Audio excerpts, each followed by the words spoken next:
Hola a todos y bienvenidos a Tech Riders, el podcast donde exploramos las últimas tendencias tecnológicas. Acompáñenme en esta aventura. Este contenido es divulgativo y de concienciación en tecnología y ciberseguridad. Los ejemplos y conversaciones buscan entender riesgos reales para poder prevenirlos. No se ofrecen instrucciones para realizar actividades ilegales ni asesoramiento profesional individualizado. Las opiniones son generales y no garantizan resultados académicos, laborales o económicos. Se recomienda actuar siempre de forma ética, responsable y conforme a la legislación vigente. Muy buenas, Ana, otro día más por aquí. Muy buenas, Sergio, otro día más, madre mía, qué locura hasta ahora, una serie de catastróficas desdichas espectaculares, pero bueno, no nos vamos a aburrir con todo lo que pasa out of the record, ya haremos una publicación en LinkedIn para contar todas estas cosas, que viene bien siempre para aprender. Es como un déjà vu, ¿no? Un déjà vu, ya, estáis atentos a nuestras redes y entenderéis de lo que estamos hablando más o menos. Hoy te siento como más lejos de la mesa. ¿Será porque tenemos un nuevo Young Rider aquí con nosotros? Jorge, por favor, preséntate, cuéntanos quién eres. Muy buenas a todos. Pues como has dicho, me llamo Jorge. Actualmente estoy cursando un máster de desarrollo Full Stack y arquitecturas Cloud en Tajamar. Y bueno, voy a contar brevemente cómo ha empezado mi trayectoria. Yo cuando terminé bachiller, mi especialidad, por así decirlo, lo que me gustaba, era la economía y me metí a un grado superior de administración y finanzas, lo cual me gustaba, pero en las prácticas vi que no podía llegar a progresar profesionalmente y como que me estancaba. Por eso opté que al finalizar las prácticas, al meterme al mundo de la tecnología, yo al principio Google, Excel, Word y poco más. No tenía ni idea, no sabía ni lo que se daba en el módulo ni nada. Y me metí y la verdad es que los primeros días no sabía por dónde me llegaban las cosas, pero al final vi que era un mundo tan amplio que cada día que iba a clase aprendía más, sobre todo de tecnología, de programar. O sea, una cosa espectacular y al final me acabó flipando y se me fue dando bien. Y bueno, me contrataron en las prácticas y todo, pero decidí que esta era una oportunidad que debía aprovechar y aquí es donde estoy ahora mismo. Qué guay, muy bien. Muy siempre bien. Gente con ganas de crecer. Sí. Total. Además, para comparar aquí hoy con nuestro experto, Sergio, cuéntanos quién tenemos al otro lado de la mesa. Bueno, pues siempre digo que hay que rodearse de referentes y la verdad es que yo cuando empecé en el proyecto nuevo que estoy ahora me dijeron que iba a aprender mucho de esta persona, que realmente íbamos a estar alineados. Llevo ya 8 meses trabajando con él, algo así. La verdad es que no me ha defraudado, ¿vale? Dicen que hay gente que susurra a los caballos, pues aquí tenemos a Alberto, que es aquel hombre que susurraba a los clientes, ¿vale? O sea, aquella persona que siempre escucha antes de dar una solución tecnológica, que siempre dice que es muy importante entender primero antes de dar la solución. Pero bueno, Alberto, cuéntanos tú mejor qué es lo que haces. Bueno, primero de todo, gracias por invitarme a vuestro canal y bueno, estar aquí para servir de referente para bueno, quien quiera recibir el mensaje y nada, es un honor estar aquí. Muchas gracias por los piropos. Yo creo que no es para tanto lo de los caballos, todos los clientes. Nada, mentira. Los caballos no sé, lo de los clientes. Bueno, pues yo soy Alberto de Manuel, yo soy consultor en Avanade España. El rol que tengo ahora mismo es más de gestor de proyectos desde el punto de vista del delivery. Pero bueno, mis orígenes son desde el punto de vista técnico y desde el punto de vista de desarrollo y la carrera profesional, pues bueno, por circunstancias y por méritos, objetivos que hemos ido cumpliendo en las diferentes asignaciones, pues ha ido derivando más hacia la parte de la gestión, pero nunca perdiendo de vista la parte técnica que realmente pues, bueno, es la pasión que me motivó a iniciar en este mundillo. Llevo más de, bueno, diré 20 años en este sector y la verdad que, bueno, encantado, es un placer, repito, y bueno, estoy aquí para que me hagáis preguntas del tipo que considere más importantes y nada, dar un poco de visibilidad. Una primera de 20 años en Avanade. Sí. Habrás tocado todos los palos entonces, ¿no? Porque para llegar hasta la posición que tienes ahora... Exacto, 20 años en Avanade puede parecer muy monótono, estar 20 años en la misma empresa, pero lo bueno que tiene o la particularidad, digamos, de trabajar en una empresa de consultoría del sector IT es que te brinda la oportunidad en una empresa como es Avanade, una multinacional, en la que tienes clientes de todo tipo. He estado en sector público, sector privado, sector de aeronáutica, servicios, farma. Bueno, he tocado prácticamente todos los sectores y eso es lo que me ha hecho pues bueno, tener esa motivación de aprender durante un tiempo un sector, moverme a otro, aprender ese sector, pasarme el juego, irme al siguiente. Entonces, eso ha sido lo que, sin comerlo ni beberlo, me he dado cuenta de que el tiempo me ha volado y estoy aquí Has tocado todos los palos. delante de vosotros. Así que sí. Bueno, Jorge, pues tú dirás. Sí, como has comentado, llevas 20 años liderando proyectos de gestión de equipos, de tecnología. Por así decirlo, ¿qué fue lo que hizo enamorarte de este sector y de tu trabajo? ¿Qué fue lo que dijiste, realmente quiero dedicarme a ello? 20 años no llevo liderando equipos, 20 años es el momento actual, es en el que sí que estoy orientado a desempeñar este rol, pero yo empecé recién terminé los estudios, me puse programador junior sin experiencia de ningún tipo, más que lo que, bueno, sales de saque, que es, bueno, conocer un poco la teoría, pero lo que es el mundo real, el cómo te tienes que desenvolver, pues bueno, totalmente inexperto, ¿no?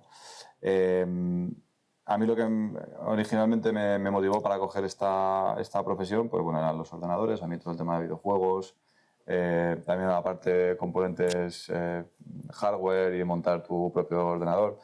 Esto en principio me motivaba bastante y es lo que me empujó, ¿vale? Luego entras a trabajar en este sector y bueno, es algo diferente porque no es tan específico como montar una torre, montar tu ordenador y pensar que vas a desarrollar un videojuego.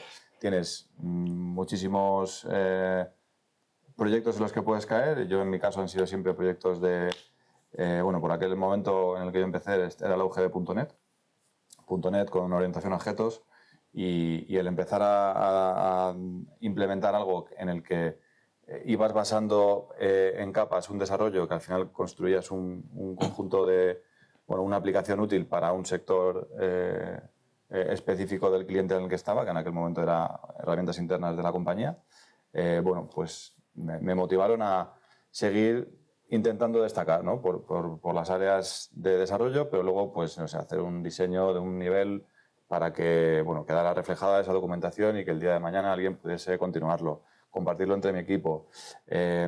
Después de un diseño de un nivel de detalle suficiente, pues aspiras a hacer a lo mejor un análisis más global de la aplicación, orientar un poco a la arquitectura. Vas poco a poco haciendo cosas diferentes para ir adquiriendo responsabilidades diferentes.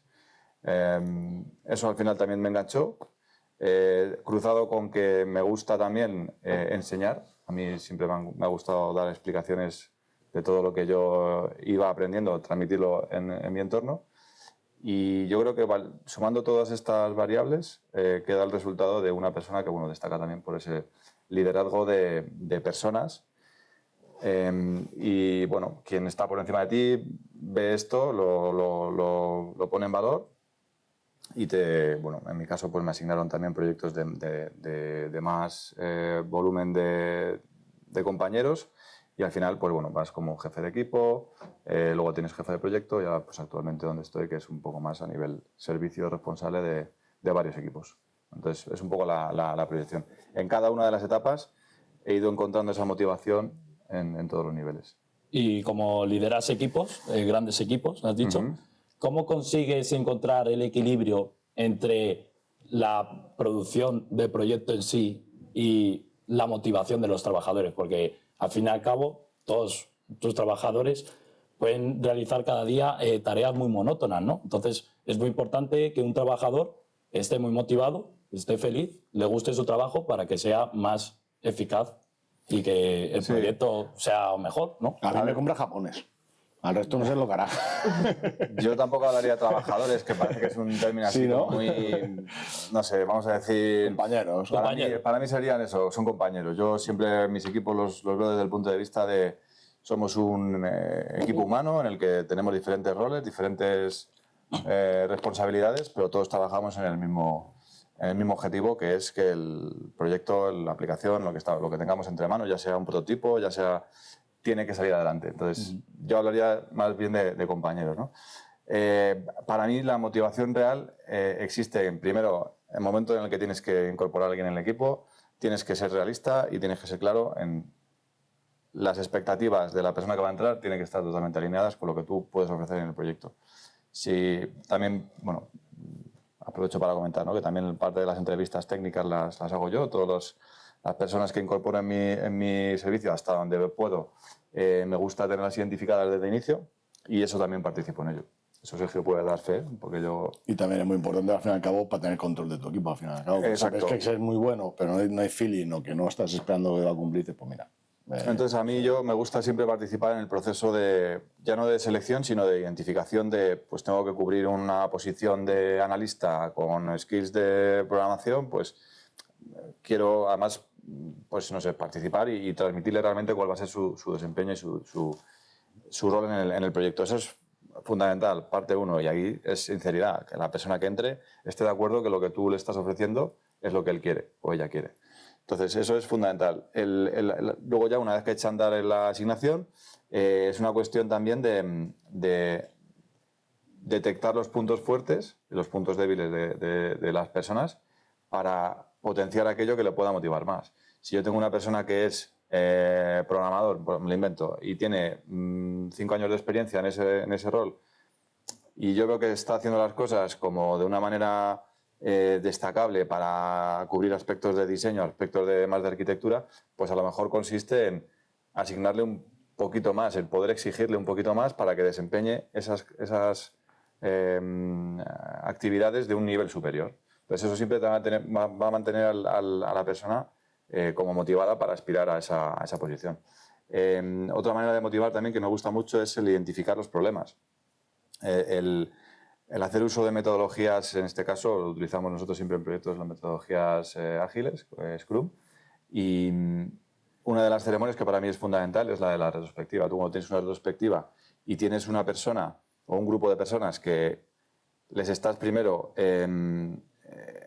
realzando lo que han hecho bien, porque estás haciendo el que hicimos bien, que hicimos mal, que podemos mejorar. Cuando el que hacemos bien, ahí estás motivando y estás reforzando esa manera de, ok, sigue haciendo las cosas así, pero lo que es más importante, cuando lo haces mal, que te lo digan. Y que eso sea también de motivación, para que la siguiente iteración, el siguiente sprint, tengas ese objetivo de mejorar. Claro, al fin y al cabo el feedback negativo no existe, siempre lo digo. Claro, y luego también... Digan que mejorar. Exacto, y luego sí, también... si fuese negativo sería mal. Exacto. Y a la hora de hacer la revisión de todo lo que se ha entregado, pues también en esas sesiones siempre aprovecho para darle la enhorabuena al equipo, a pues, los que hemos estado trabajando o han estado trabajando en esa parte, para ver que lo que se está entregando, bueno, hacerlo extensivo a todos. No es una cuestión de que quien lo presenta se queda solamente en esa persona. Ahí han intervenido todo el equipo de trabajo y eso creo que es también fundamental, el reconocer ese trabajo. Yo estoy completamente de acuerdo con el tema de las retrospectivas porque es algo que hacemos en mi equipo de trabajo y sí que es verdad que es muy guay tener un momento en la semana o en ese sprint, en esas 3 semanas de trabajo en el que pararte a pensar y a charlar con tus compañeros y con tu líder abiertamente y decir, pues es que esto va mal o esto va muy bien o me hacía falta más de esto o podríamos mejorar en esto otro. Al final es como... liberas todas esas tensiones o sus pensamientos acumulados de la semana de, joder, que es total, o me apetece hablar de esto, o no sé qué. Y al final es como que llegas a la siguiente semana de trabajo con la cabeza como más tranquila, vacía, has podido expresar lo que sentías y tal. Y hay otra cosa que hablábamos hace unos días, que también dijiste cuando te preguntamos esto, que fue el hacer que la persona, el compañero, entienda a qué problema está, en plan, entienda como el problema que tiene que solucionar, que comentabas como que hacer partícipe a la persona de lo que está haciendo, porque si no entiendes, o yo por lo menos siento que si no entendemos lo que estamos haciendo, o si nos da un poco igual, por así decir, como que no le pongo tantas ganas. Lo hemos hablado ¿sabes? muchas veces que igual la diferencia entre jefe y líder. El jefe igual te impone lo que tienes que hacer esto así, así, así.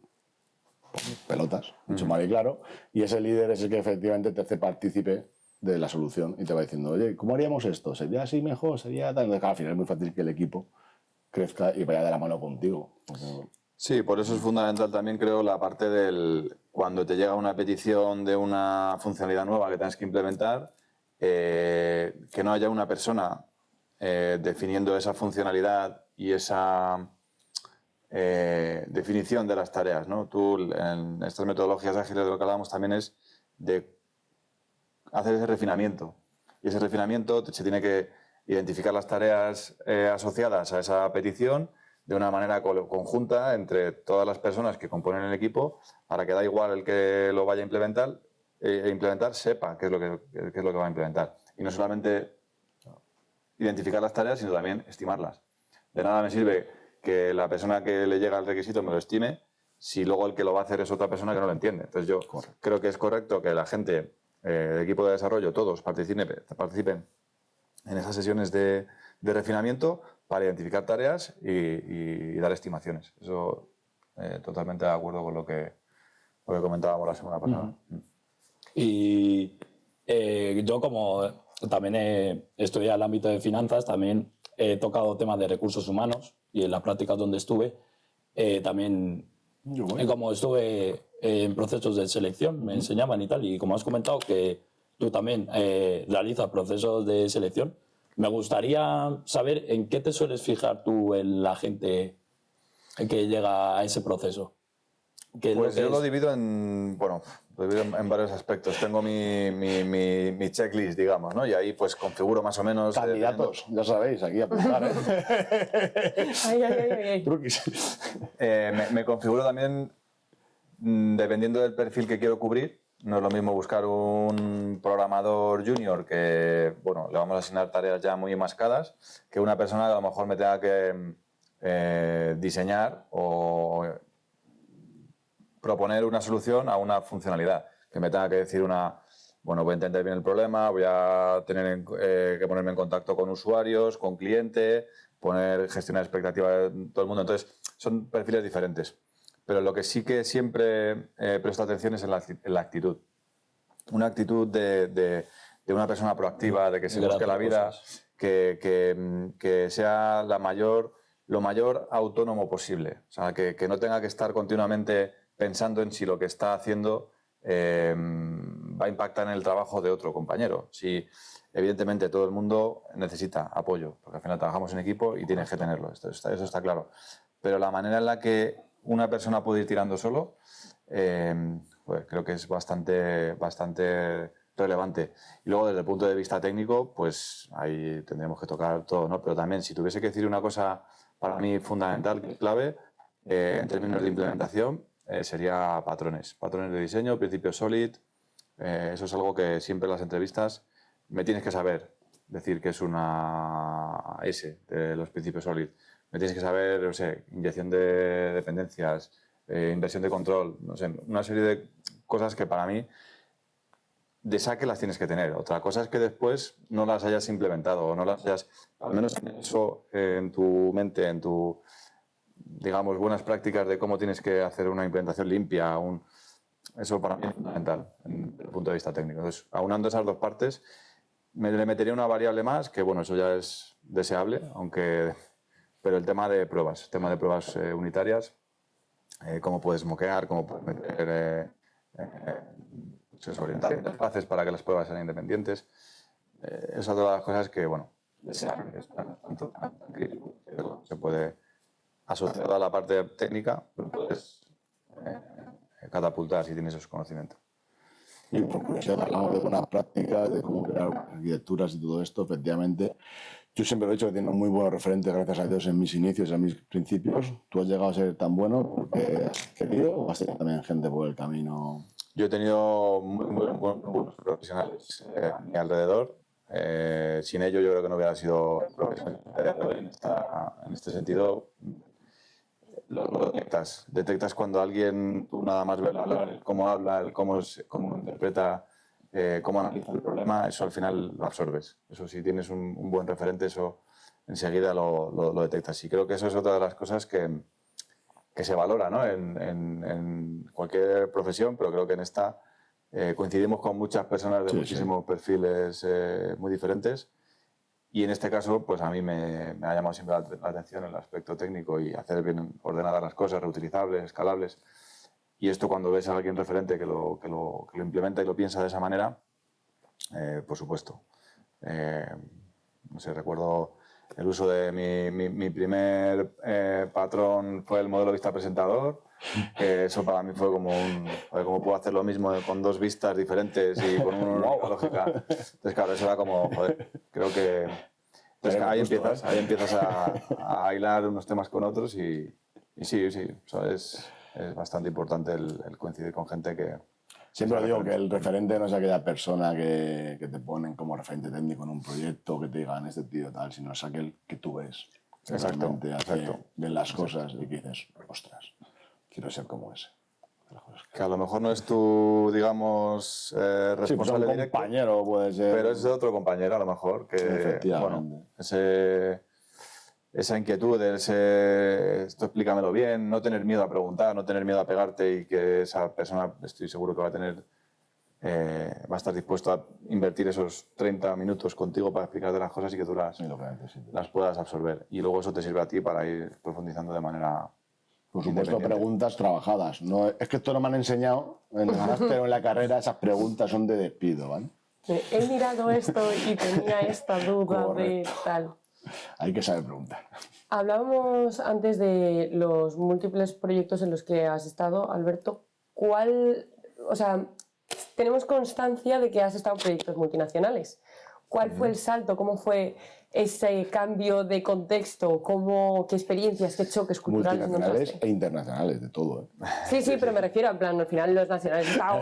No quiero desprestigiarlo, pero me refiero, al final es como... Joder, multinacional, es otro idioma. ¿Cómo surgió eso? Pues yo eso no lo vi venir. A mí fue algo que... había sido Claro. Había un proyecto que había que traérselo para mantenerlo en nuestras oficinas en Madrid, pero yo no sabía si ese proyecto estaba en, no sé, en cualquier parte de España o estaba en Europa, si estaba... Pues nada, de la casualidad de que ese proyecto pues estaba al otro lado del charco, estaba en Estados Unidos, había que traérselo y... Bueno, tampoco fue algo que me preguntaran. Nadie me preguntó, oye, ¿esto quieres ir? ¿Quieres...?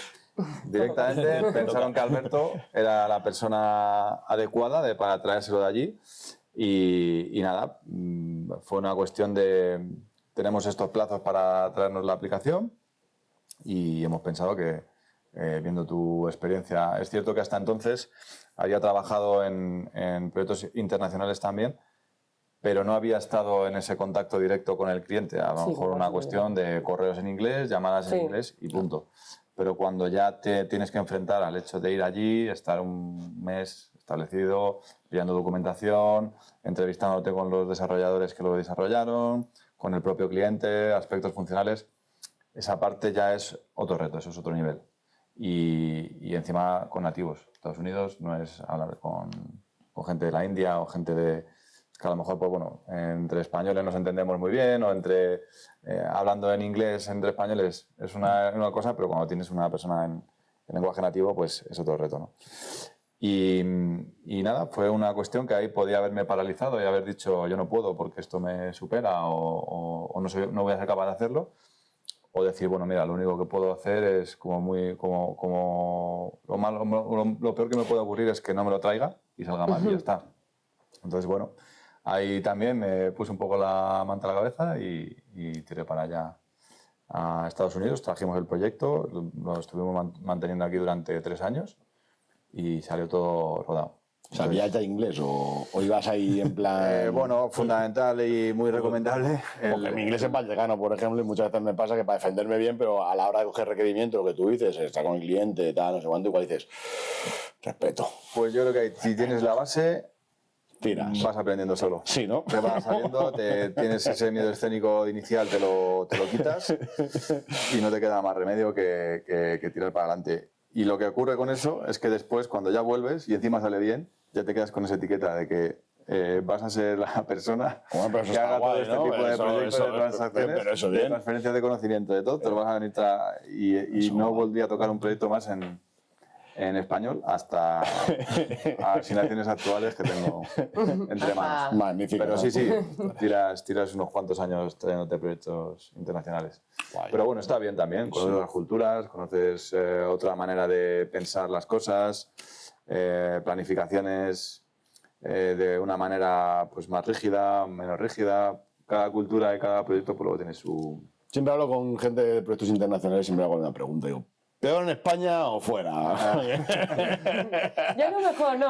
¿Hay aquí o es que en España si no existe? Aquí en España está la picardía española y fuera... Pues muchas veces yo creo que cometemos la equivocación de pensar que en otros países hablan mejor idioma que nosotros. Mejor idioma, me refiero en inglés. Tienen mejor nivel de inglés que nosotros, tienen mejor organización que nosotros. Y ahí yo tengo por ahí más a la gestión, al tecnicismo, a las cosas técnicas. No estoy para nada de acuerdo en ese aspecto. Yo creo que depende tampoco, por eso lo pregunto. Sí, del equipo que lo haya pensado, que lo haya ideado y que lo esté liderando. Pero no es una cuestión tanto de países y de un poco de estas ideas que tenemos, ¿no? No sé si tenéis vosotros esa... No, al revés. Yo lo pregunto siempre por eso, porque parece que lo que tú dices, que parece que España somos todos tontos pero no. Y toda la gente que trabaja con fuera te dice, no, pues no te creas que hay tanta diferencia, lo que tú dices, personas. Al final, sí, yo estoy totalmente de acuerdo que es una cuestión de la persona que lo esté, bueno, ya sea diseñando, gestionando, desarrollando lo que sea. Y en España me he encontrado proyectos que estaban incluso, bueno, 1000 veces mejor que cosas que hemos visto fuera. Sí. ¿Vale? O sea que en ese sentido hay de todo. Sí. Y como desarrollador que soy, y me estoy formando, he visto que defines estrategias de gestión de repositorios con código complejo.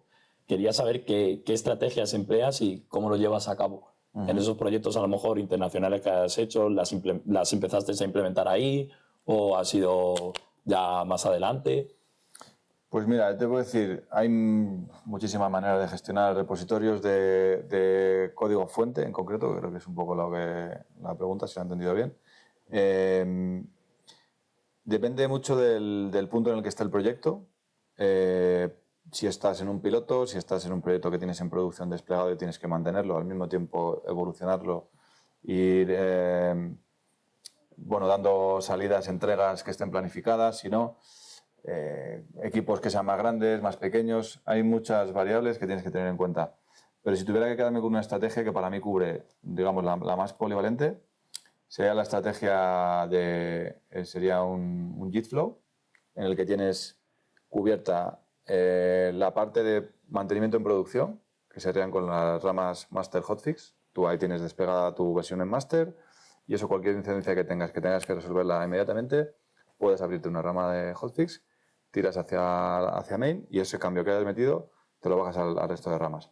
Tienes esa cubierta, que sería la del mantenimiento en producción, y luego al mismo tiempo puedes gestionar a través de las ramas de desarrollo, release y feature lo que sean nuevas funcionalidades.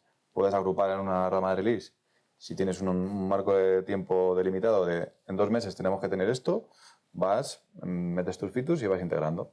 Bajas todo lo que vayas teniendo de hotfix hacia tus ramas de release y de feature para no tener regresiones y estás en un único repositorio aglutinando creo que 2 casos de uso más principales, que serían mantenimiento en producción y desarrollo en entornos previos. Entonces, con esa estrategia, te puedo decir que el 80% de los proyectos los que he gestionado hemos tirado por ahí. Y es verdad que cuesta al principio, sobre todo el que no está acostumbrado a trabajar en esta rama, en esta estrategia, es complicada. Otra de las cosas que sí que sería muy interesante valorar en una entrevista, ahora aprovecho también para comentarlo, sería bueno tener este conocimiento, ¿no? De cómo me va a destrozar esta persona el código, ¿no? Porque es cierto que como no tengas unos conocimientos básicos de qué es un rebase, qué es un commit, qué es un push, qué es un pull, si no lo tienes tampoco, te va a costar.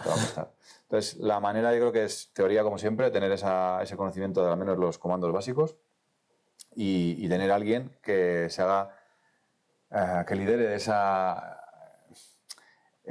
digamos, organización y que garantice que lo que se está aprobando a través de pull request, que se están mergeando las ramas correctamente de una a otra, que no van en sentido contrario, que la gente se mergea sus cambios de ramas más, digamos, long term a las más del día a día, lo tiene que tener interiorizado esa cultura de gestión. Tras ese release a su rama para Ese tipo de utilizarla en el día a día, que no se te olvide el código por ahí. Y bueno, de hecho, o sea, Joder, es que- hablando de esto de lo que dices de la release y todo eso de las ramas, coño, joder, la formación que hiciste en Avanade, ¿cómo se llamaba eso? En el que tú montas los dos features y puedes cambiar una feature por otra. Sí, esto era lo de los feature toggle. Eso es un pepino, tío. Eso está muy bien también, sí, eso es un patrón también que, bueno, el amigo Martin Fowler es el que lo propone y yo ahí no tengo nada que decir, si él lo propone yo ahí me callo, pero sí lo que puedo hacer es aprenderlo y es una funcionalidad muy, muy potente para desplegar códigos sin implementarlo.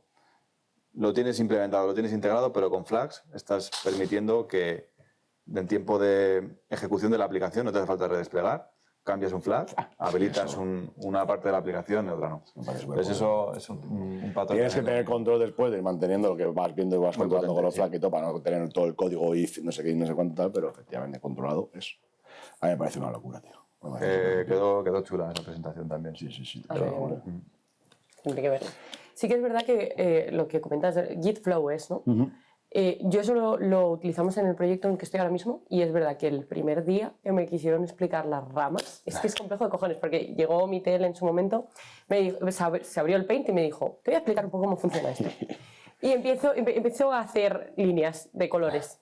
Y esta es la rama, no sé qué. Y entonces, claro, luego tenemos esta rama es en la que está todo. Y luego pasa por esta rama. Y esta rama es donde hacemos esto y lo otro. Y entonces, claro, si tú luego tienes que hacer un arreglo, lo tienes que hacer en no sé qué, no sé cuántos. Y luego tienes que hacer...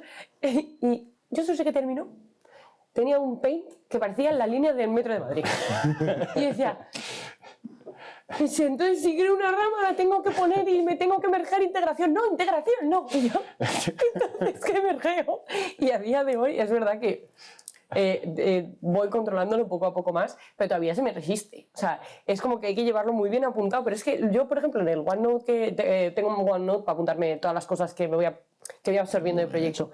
Pero, joder, ¿cómo lo explico? Porque es muy difícil explicarlo. Para que alguien lo entienda, porque es lo que dices, es muy complejo. O sea, realmente es ese tipo de cosas que te acostumbras a trabajar con ellas y al final lo entiendes sin tener que leerlo en algún sitio. Es como que Ya todo rutinas, fluye. claro. Pero es que si lo intentas explicar es como, no, porque esto va a poner lo que le pasó a mi tele. Porque no te lo ha explicado Alberto. No, pero es más sencillo, yo creo que ayuda mucho como hicieron contigo, ¿no? El pintarlo. O sea, sí, hasta que hace así todo. Sí, y sobre todo también a lo mejor el partir el problema en cachos más pequeños. Si tú quieres a lo mejor focalizarte en la parte del desarrollo que va a estar manteniendo la versión de producción, la versión que tienes en producción, pues igual te sirve simplemente con centrarte en las ramas main y hotfix. Ya está. Y el otro, pues bueno, más de release tal, enfocado para otro grupo del equipo que esté centrado en tareas más de evolucionar el producto. Pero en ocasiones también nos ha pasado que hemos tenido que identificar una figura de release manager que fuese esa persona que tuviera, digamos, esa batuta de decir, esto lo voy a controlar yo porque encima conozco el contexto funcional de lo que tiene que ir en cada una de las releases. Sí. Entonces ya no es tanto que manejo el repositorio de código con estas normas, sino que también tenemos trazado la parte funcional. Y eso lo cruzas también con aspectos de seguridad del repositorio, pues bloquear ramas, por ejemplo. La rama de main no se puede hacer commit directamente. Claro. La rama de release necesita la aprobación de tal persona o de tal grupo de personas. Con esas medidas de seguridad puedes mitigar un poco el destrozo que alguien te puede hacer por el hecho de mergear una rama donde no tiene que entrar. Eso me ha pasado muchas veces, que me he dado cuenta de que estaba haciendo la PR mal a la rama, ¿no? Porque de repente es como, vale, pues pongo de revisor a mi compañero que está conmigo haciendo la feature. Y resulta que se pone solo a release, creo que es, o algo de eso. Entonces de repente le das a crear la pull request, menos mal que se puede editar, y de repente te aparecen como 27 personas que tienen que revisarla. Y dices, hostias, aquí hay algo que no... Igual me he equivocado. Igual me he equivocado. Y ya mira, si ves ahí la rama, el target branch, uy, la voy a cambiar. Pero sí, esta es una manera, yo creo que bastante habitual. Volviendo un poco a la pregunta, yo creo que es una estrategia bastante polivalente. Puede impresionar un poco cuando la ves de primeras, que la ves en la foto típica, que empiezas a ver lo que dices, ¿no? El plano del centro de Madrid. Madre mía, tanta complejidad para gestionar. Pero luego cuando te pones realmente a ver todas las casuísticas que se pueden producir en un equipo de trabajo tan grande, esto te estoy hablando, el último caso, por ejemplo, que lo vi, era un equipo de 12 personas. 12 personas metiendo código en diferentes aspectos de la aplicación. A diario se pueden producir muchos cambios y muchos conflictos y como no hay un poco de orden, no es sencillo después de deshacer ese... Pues entonces volvemos al check-in, check-out y ya está, ¿no? Sí, podemos hacer un check-in. Todas las clases, sí. Y otra de las cosas también que me gusta promover, ¿no? con esta estrategia es el no tengo una versión del código del producto por rama. No tengo rama de producción, rama de integración, rama de desarrollo. No, lo que tengo es una versión del producto y que yo sé en qué estado está dependiendo de la rama en la que coja. Sé que la de main es la que tengo desplegada en producción porque es lo más... ahí no hay fallos, esto está totalmente aprobado por testers, por UATs, eso va a misa. Y las ramas anteriores pues son, bueno, cosas que son, pues eso, releases, son release candidate, que puedo desplegar en producción o no puedo desplegar en producción. Lo tengo en un estado, previo. Pero lo que no tengo es la versión que, yo qué sé, me permite el módulo de alta de usuarios, la tengo solamente en integración. La versión que, o sea, no acoplaría funcionalidad por entornos, que es lo que ocurre en muchos proyectos, y ese cambio de chip es bastante costoso al inicio. Entonces es más por eso. ¿Cómo lo gestionas? Tú ya son clientes así con código legacy, con costumbres legacy, vetusto, ahí de estos casposos que llamamos. ¿Y cómo haces para inculcarle y hacerle ver que todo esto es necesario? No es que sea modernismo ni que esté de moda, sino que es necesario. Pues yo lo que primero hago normalmente es detectar los puntos de mejora. Yo ataco los puntos donde más dolor tienen. Los puntos de, pues no sé, a lo mejor elaboro... Me gusta mucho el concepto este de Value Stream Map, en el que tú tienes, pues, desde el end-to-end, ¿no? Dices, desde que me hago un requisito hasta que lo pongo en producción, todo lo que tiene que ocurrir, pasa, ¿no? ¿Cuánto tiempo pasa? Y ahí identifico pues, cuellos de botella, identifico puntos de fallo únicos. Entonces, cuando tú elaboras ese mapa y dices, mira, aquí, en este punto, podrías tener una ganancia si hicieras esta estrategia, porque a lo mejor no estás utilizando el gestor de código fuente que tenías que utilizar. Estás utilizando TFVC en lugar de JIT, por ejemplo. Eso nos ha pasado y lo que haces es decirle, mira, aquí tienes un punto de mejora. Lo que le pones es después, asociado a esta detección de puntos de mejora, una prueba de concepto en la que le dices, mira, esto es lo que tú tienes y esto es lo que podrías tener. Entonces, cuando tú comparas las dos cosas, estás evidenciando que de una manera directa... Digan, quiero... Claro, ellos mismos sean los que te digan, pues mira, esto sí me parece bien. Entonces creo que de esa manera es un poco... no intentar imponérselo, porque yo creo que no es nada constructivo para ellos, pero sí que evidenciándolo. Y sobre todo orientado a resultados. ¿Y te ha pasado alguna vez que es una solución aquí espectacular y que te digan, qué bonito? Sí, también estamos acostumbrados a mostrarles... cosas que son bastante novedosas y bastante, bueno, que es evidente que va a ser reportarles un beneficio para ellos y sobre todo nos ha pasado ahora con temas de inteligencia artificial generativa, con el uso de Copilot y cómo podemos también delegar ciertas tareas en estas herramientas. Ojo, delegar, pero con supervisión. ¿Vale? Sí, no es delego 100% y me olvido. Sí, que parece que no quita el trabajo, pero no. Exacto, es un copiloto que es el que te va a ayudar, pero el que pilota realmente la nave eres tú. ¿Vale? Entonces, nos ha ocurrido de llegar a un cliente, mostrarles una solución integral de la vertical de un ciclo de vida normal de una funcionalidad. La idea desde el punto de vista funcional, eso se refina, se identifican tareas. Una vez identificadas las tareas se implementan, cuando se implementa se prueba. Todo eso cruzado con inteligencia artificial, con GitHub Copilot y los servidores MCP para integrar con Azure DevOps. esto fue una demo que montamos y la verdad que salió increíble. Yo invito a todo el mundo que quiera revisar esto del tema de los MCP también. Y bueno, pues esto parece que era bastante disruptivo y hubo algún cliente que todavía estaba un poco reacio y... Bueno, te quitas el demonio, ¿eh? Me invitaron un poco a dejarlo de lado, como que no hubiese pasado esto para seguir. Y bueno, esto ha ocurrido. Sí, ¿no? Presentas a veces cosas que son bastante novedosas y no todo el mundo está abierta a ese cambio. No todos los clientes están abiertos, que son a lo mejor más conservadores. Es cierto que está muy incipiente, ya empieza a dejar de serlo, todo el tema del uso de la IA, pero hace unos meses le sonaba un poco a ¿qué está pasando aquí? ¿Dónde va mi trabajo? Sí. Y eso es una equivocación. Yo creo que al final tenemos que ver el tema de la innovación siempre y con más fuerza el tema de la IA como algo que nos va a ayudar a quitarnos trabajo de las tareas más repetitivas para ese trabajo que ahorres lo puedas invertir más en, pues no sé, innovación, en modernización, en pensar, en, no sé, ampliar negocio, en ampliar funcionalidades. Producto, lo que quieras. Claro, pero lo que sea más repetitivo, pues sí que es cierto que podemos tender a delegarlo en herramientas de IA. Entonces, bueno, yo siempre lo digo, nos pagan por pensar. Si es que al fin y al cabo programar es traducir. O sea, al fin y al cabo tú tienes todo pensado ya, no sé qué, no sé cuánto, hacer un for, hacer un bucle, hacer lo que sea, y eso ya está inventado. Nos piensa la solución. Pero es que ya sabemos muchos idiomas. Piensa la solución. Tenemos más lenguajes. Claro, si es que al final es pensar bien la solución y cómo construirla. Y, por ejemplo, al terminar un proyecto, sé que valorarás ambas cosas, pero ¿qué te enorgullece más? ¿Cómo ha quedado el proyecto en sí o el crecimiento del equipo? Salir. Hola. Salir. Acabarlo e irme a mi casa.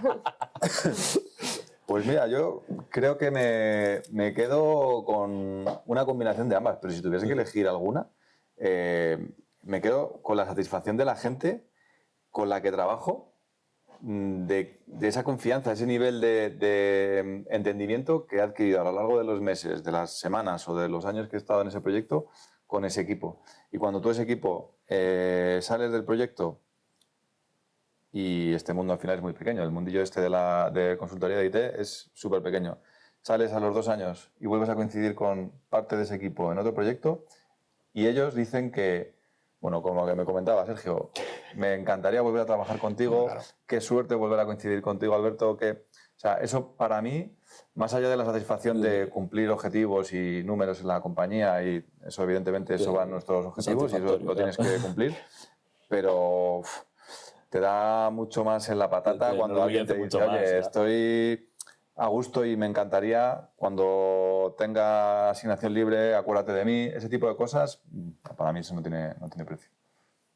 Igual, la verdad. Nos pasa en otro programa con Terraider, ¿verdad? Y luego nos dicen, ¿por qué hacéis esto? ¿Por amor al arte? Pues hombre, porque luego nos vemos crecer, nos vemos por ahí, cuidamos en eventos, en empresas, y te joder, el calvo la charla que me dio, qué bueno, qué tal. Yo, pues eso es lo que tenía de orgullo, de verdad, hombre. No, total. Y yo quería volver un poco hacia la zona de hablar con el cliente. ¿Cómo llevas la comunicación con el cliente? ¿Te has encontrado con alguno que sea así un poco más duro, por decirlo de manera así suave? ¿Alguno que sea como mucho más permisivo y luego Depende mucho. Traidor, eso es traidor. ¿Algún, hipócrita. No sé, ¿cómo lo llevas? ¿Cómo es esa comunicación diaria con el cliente de parte de un líder del proyecto? Depende mucho del punto en el que cojas el proyecto. Me encantan vuestras risas, ¿eh? Es que si ese proyecto está desviado, te da lo mismo lo que no. A ver, yo creo que la clave para tener una buena relación con el cliente y crear una buena primera impresión es el entender su problema. Eso es lo primero, es fundamental, el entenderlo, pero no en términos de la arquitectura que tienes está hecha una mierda, la arquitectura que tiene no te vale, no. En términos de objetivos, ¿qué es lo que el cliente necesita? A mí, por mucho que tú me cambies la arquitectura, yo lo que quiero hacer es vender más piezas. Pues tú lo que tienes que ayudar al cliente es a vender más piezas. No te vale el pensar en que la arquitectura está desfasada a la versión de Angular. Eso ya lo iremos mitigando durante la ejecución del proyecto. Pero sí que tienes que hablar su idioma, el ir a cuáles son sus KPIs, cuáles son sus indicadores que para él sea fundamental, el cómo de desviado está, el entender el dónde estamos, el dónde tenemos que estar, ese camino no se recorre en una sola sesión, evidentemente, pero tener ese mapa de ejecución en común, yo creo que es lo que más ayuda a fortalecer, a sentar unas buenas bases de relación con el cliente y luego a la ejecución. Evidentemente, tienes que ir viendo durante ese tramo que tienes que resolver, pues cómo vas partiendo el problema en cachos más pequeños. Y siempre lo matizo, es entender lo que el cliente busca solucionar, no lo que te está contando. Que el cliente te puede estar contando que quiere peras y me dice, no, tu problema está en las manzanas. Las manzanas te están obstruyendo el proceso y por eso las peras no salen. Claro, que muchas veces además no saben realmente dónde está su problema. Entonces ahí está esa capacidad de análisis. Exacto. Pero una capacidad de análisis en todos los ámbitos, porque claro, a la vez que estás pensando en la arquitectura y estás pensando en lo que necesita el cliente y cómo se lo transmites al cliente y todas las movidas, que al final lo que dices es que nos pagan por pensar, al final pues son Claro, pero muchas mira, cosas. por ejemplo, si tú tienes que hacer una aplicación, no lo sé, para una aplicación de escritorio, por ejemplo, y la misma aplicación de escritorio la tienes para, no sé, una aplicación móvil. Pues tú ahí lo que tienes que pensar es que tu solución, desde el punto de vista ya más de la arquitectura, ¿cómo la vas a plantear para reutilizar lo máximo posible la parte de lógica de negocio, por ejemplo? Esa es una decisión que tú tomas desde el punto de vista del diseño, pero sabes que eso va a repercutir en que las horas y el equipo que vas a invertir lo puedes reutilizar. Entonces, estás consiguiendo el objetivo del cliente por una parte, que es que la aplicación haga lo que necesita hacer, pero tú estás siendo eficiente, porque estás diseñando una solución en la que probablemente expongas una API, tengas dos frontales y eso ataque en un solo sitio. Entonces, eso planteado desde el punto de vista técnico, de sopetón al cliente no le aporta nada, pero si tú le razonas que el esfuerzo que vas a necesitar para implementar eso se va a reducir, porque vas a implementar una única vez la parte de la lógica de negocio, estás, pues bueno, yo creo que combinando las dos partes, la parte de la al final arquitectura y la es parte todo a la vez. Y en cuanto a comunicación con el cliente también, ¿has visto mucha diferencia entre cliente? Sé que es un poco como repetir un poco el tema del proyecto, pero entre clientes internacionales y clientes de aquí de España, o sea, ¿hay mucha diferencia? ¿Es parecido? ¿Son muy exigentes también? ¿Son menos exigentes? Yo no sé. Porque al final, con la barrera del idioma, igual a lo mejor algunos se excede. Que he visto... Más la cultura que el idioma. No sé, me encontré una implementación, por ponerte un ejemplo, súper enmarañada de una aplicación que era una máquina de estados pura y dura, pero yo no he visto una implementación tan, ¿cómo decirte?, difícil de entender, tan compleja. Estaba muy bien implementada, porque además no fallaba, o sea, estaba muy bien. Importante. Pero era como muy enmarañado el cómo estaba montado y no era nada intuitivo. Entonces, el traspaso de ese conocimiento fue doloroso. Durísimo. Y eso no lo he visto, no he vuelto a ver esa implementación en otro... bueno, no sé si es que tampoco lo quiero asociar a cultura ni a pero aquí en otro tipo de proyectos... Y dan cosas así, sí, ni en Filipinas, ni en India, ni en España. No encontré esa misma implementación como lo vi de ese proyecto, que es el que hablaba al principio, de que nos tuvimos que traer de Estados Unidos. Entonces, no lo quiero asociar tanto a cultura. Creo que la pregunta no... O sea, la respuesta no sería justa porque depende de lo mismo, quién lo diseña y quién lo haya pensado, ¿no? Entonces, no creo que sea cuestión cultural. Correcto. No creo que vaya por ahí. Y por poner a los chavales así como en un punto concreto al que tengan que tirar, ¿cómo te diferenciaste tú? ¿Cómo encontraste esos puntos para llegar a donde estás, que es un líder muy potente? En plan, ¿cómo fue para ti ese camino? Porque igual que cada uno tenemos un desarrollo diferente, pues igual hay gente que todavía no sabe si quiere ser líder o no y puede identificar los puntos en base a cómo lo viviste tú. Pues mira, yo en mi caso no fue una cuestión de que quisiera llegar a ser líder de equipo o que quisiera ser líder de un proyecto. Yo para mí, lo comentaba antes, ¿no? Me ha apasionado siempre la parte técnica. Eso me ha llevado a, de manera individual, en mis ratos libres, seguir haciendo mis investigaciones con todo lo que se iba publicando, nuevos SDK, nuevas versiones de de Visual Studio, nuevas versiones de todo lo que iba publicándose. Pero bueno, con esa pasión desde el punto de vista técnica y con ese afán de enseñar a la gente que tenía a mi alrededor y poder exponer nuevas ideas y tal, pues me daba a lo mejor para hacer un extra por encima de lo que el equipo a lo mejor de desarrollo estaba haciendo. Entonces, destacar de una manera por encima del equipo, pues haciendo un nivel, una documentación técnica con diagramas de UML vistosas, de que alguien por encima viniera a preguntarte, Alberto, esto tenemos aquí dependencias por aquí no somos capaces de verlo. Y tú sacar ese diagrama de UML y decir, mira, por cajitas te puedo decir que aquí sí, aquí sí, aquí sí, aquí no. Entonces, siendo ese referente, por ejemplo, te estoy poniendo el ejemplo más básico que se me ocurre, ¿vale? Ahí destacas ya por encima, porque está haciendo algo que a lo mejor el resto, por tradición del proyecto o por cultura, no se estaba haciendo. Pero tú lo aportas. Entonces, eso da mucha visibilidad desde el punto de vista de alguien que quiera detectar pues más responsabilidades, ¿no? Esta persona es capaz de no solamente entregar su funcionalidad, sino que encima también es capaz de documentar, es capaz de razonar, es capaz de... Entonces, eso ya te hace destacar. Cuando ya tienes esto, es como, venga, Alberto, en el siguiente proyecto en el que vas a entrar, ya vas a estar desde el punto de vista de un diseñador. Vas a estar también implementando, pero esto te vas a encargar de ello. Cuando ya empiezas a hacer diseños, te das cuenta de que estás montando una arquitectura. Entonces, claro, ya estás subiendo al nivel de arquitectura, pero no es... Mi objetivo era ser arquitecto, o mi objetivo era... No te llevo para allá, ¿no? Vas enlazando unas con otras. Entonces, cuando esa arquitectura luego eres capaz de explicarla en un círculo a lo mejor de más responsables de otros proyectos, pues joder, también estás haciendo más rol de, Sí, formación, mentor. Sí, sí, lo estás orientando más a querer convencer también tu punto de vista en otro. Sí, en a otros saber proyectos, vender también a tu- reutilizar eso que tú has pensado. Entonces, poco a poco vas adquiriendo características que te hacen ser pues un profesional válido de otro punto de vista. Pero nunca, creo que en mi caso no ha sido como quiero llegar a ser esto y Sino para que- esto tengo que hacer... Es muy válido, por supuesto, pero para mí ha sido más como de ir trabajándolo poco a poco y ir haciendo pues, cosas que yo creía que tenían más valor de la siguiente categoría en la que yo estaba Pero no desempeñando. era tu meta, pero sí era tu curiosidad, porque si no fueses curioso y no quisieses crecer, no habrías tenido esa curiosidad de decir, ostras, voy a hacer algo más de lo que me Claro, queda en el claro, proyecto, sí, ¿no? sí. O sea, que en verdad Es sí que eso, tenías sí. ese afán de crecimiento o... Tener esa ambición o esa curiosidad por tareas por encima de tu categoría.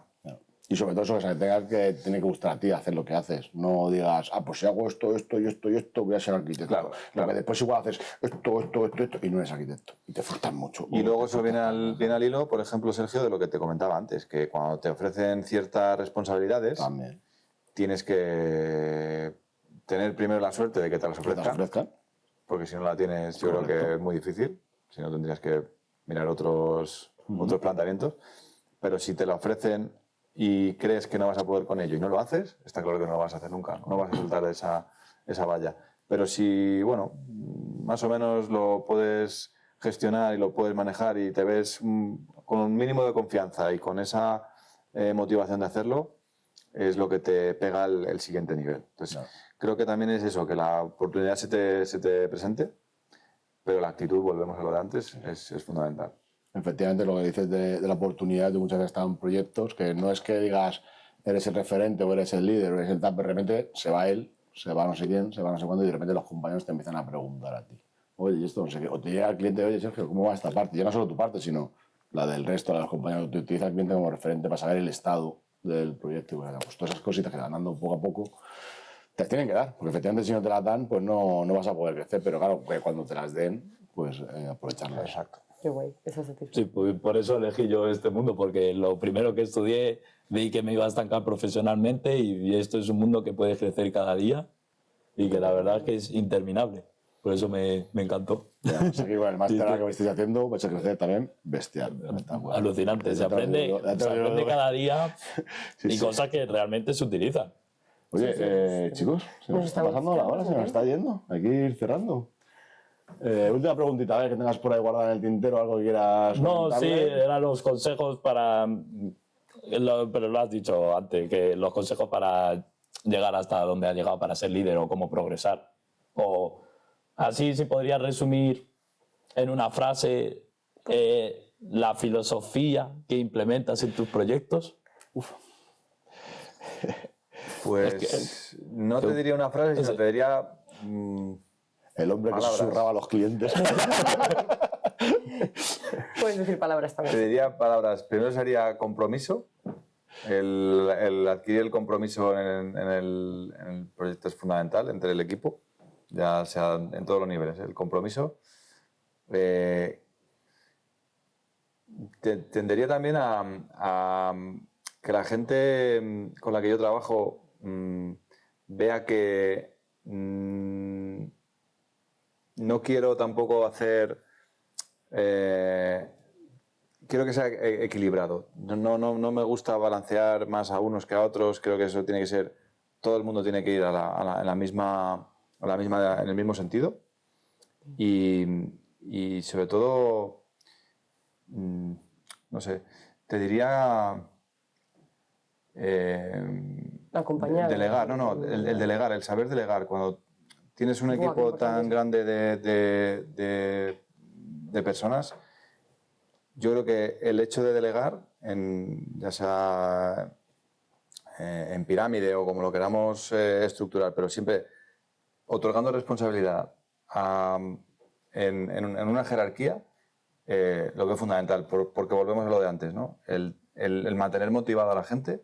Siempre que tengas una jerarquía en la que tú puedas establecer responsabilidades y roles y responsabilidades, es como a mí me gusta organizar los equipos. Y siempre tener ese mapa claro en mente, de decir a quién reporto, a quién tengo que acudir si tengo este problema. Entonces, eso al final es organización. O sea, creo que tienes que tener una organización clara de los proyectos, juntado con el compromiso y transparencia, fundamental. Hay que tener, yo creo que un grado de confianza y de transparencia en el equipo suficiente para que cualquier problema, cualquier punto positivo que esté haciendo el equipo, seamos siempre capaces de identificarlo y de transferirlo al resto. Te iba a sumar yo la de transparencia. Pero Sí, bueno, eso ya sabes. Sí. Lo fomentamos. Lo sabes bien. A además. veces nos pasamos de transparente, pero bueno. No seáis todos como yo, que igual yo soy demasiado transparente. Sí. Pero sí, la transparencia es importante. Efectivamente, lo que ha hecho delegar, top. Yo siempre lo digo que he hecho lo mejor que me ha pasado en este proyecto es estar con él, porque efectivamente me está dando muchas responsabilidades que igual se Ahora es cuando me sale la lagrimilla. de lo mío y demás, pero gracias a eso efectivamente pues estamos creciendo todos también un poco también en esa parte, ¿no? Y luego como equipo también todo lo que hago pues al final ayuda al resto y demás. Y por ejemplo con T-Rider, que yo siempre digo, si T-Rider también es porque delego, con Ana, con mis compañeros, con tal, porque al fin y al cabo es una Eso comunidad a todos los muy equipos, grande en todos los y es en ámbitos todos que lados. te Eso al final igual, organizas una cena con tus amigos y uno te da la bebida, otro te da la comida y hay que delegar. Hay que saber delegar. Ahora, que si te encargas a alguien que traiga la cerveza, si no les trae, ¿ves? En este no puedes confiar en la vida. No, con las cervezas no. Delegar también en quien se las toma, porque claro, hay veces que como te las tomes tú todas, igual acabas un poquito chungo, sí. Genial, pues... Pues nada, Ana, ¿algo más que opinar tú por aquí? Yo, Sí, lo voy pues, es cerrando. que iba a decir también que lo de delegar es verdad, porque claro, los demás crecen gracias, o sea, tú eres como más libre, puedes organizarte más en tu trabajo, puedes seguir avanzando hacia arriba con tus retos y a la vez dar retos a otras personas, siempre y cuando se delegue bien, pues es una oportunidad de crecer para todos y me lo apunto porque yo también me lo tengo que aplicar de vez en cuando, pero sí, me parece un punto. Y si queréis cerramos... Pues sí, yo por curiosidad, igual, el saber decir que no, a lo mejor también. Hay gente que Bueno, no yo sé sabe decir que no, pero prefiero no decir que no. Igual habría que saber decir que no. Pero bueno, pues sí, vamos a ir cerrando. Hasta aquí nuestra charlita con Alberto. Espero que te hayas gozado. Yo personalmente he estado muy a gusto. Creo que hacéis muy buena labor con estos podcasts o píldoras o, bueno, no sé, el concepto Es un poco de que le todo dais. debate. Debate. Pero creo que para la gente que realmente, bueno, puedes estudiar mucho y puedes formarte y eso es fundamental, está claro, pero tener, bueno, así mientras estás conduciendo, estás haciendo ejercicio, escuchar esto así que resuene un poco en el oído y te pueda dar un punto de vista más real o práctico del día a día con entrevistas como la mía, pero ya soy consciente de que tenéis muy buenos invitados.